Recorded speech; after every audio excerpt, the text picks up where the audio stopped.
Պարոն Բեգոյան, դուք մեզ հրավիրեք մի վայր, որտեղ ակնհայտ հիվանդ ծառեր, բայց եկեք գնանք Մենք Ամիրյան փողոցում հիվանդ ծառեր են։ Ամիրյան փողոցում, նախ տեսեք, կեղծարարները, մենք ունենք մի երկու կեղծարար։ Դրանք ընդամենը 2-3 հոգի են, մեկը ավականու անդամ Տիկին Վարդանյանը։ Ամիրյան փողոցից հրապարակել է կադրեր, մտեք, եւ ես հիմնովին եմ ասում, որ նա կեղծարար է։ Ամիրյան փողոցից հրապարակել է կադրեր, գտել է մի հատված, մի 20-30 մետրանոց, որտեղ ծառեր չկան,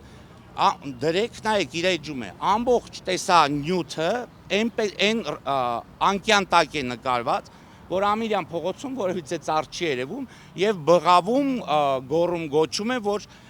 Ամիրյան փողոցում ամբողջ ծառերը կտրված են։ Մի ալարեք, իջեք Ամիրյան փողոցը լտեսեք ամբողջ ծառերը կտրված են, թե չէ։ Դուք ինչ? Այդ ինչու եք դուք մտածում էկոլոգիական արդյունավետության մասին, իսկ մի կազմակերպություն, որը բաղկացած է 1000 հոգուց, ունի մի 20 գիտնական, մի 50 էլ բուսաբանության մասնագետ, նրանք էկոլոգիական նշանակությունը չեն հաշվի առել, դուք ինձ այդ հարցն եք տալի։ Էկոլոգիական նշանակությունը, նրա ֆունկցիոնալությունը, Երևան քաղաքի դիմացկունությունը, Երևան քաղաքում փորձված լինելու հանգամանքը,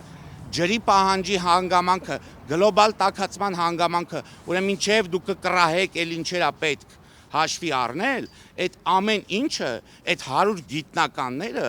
վաղուց քննարկել են եւ վաղուց հաշվի են առել։ Եվ հետեւաբար երևանցին պետք է իմանա, որ լավագույն բուսաբանության ոլորտի լավագույն մասնագետները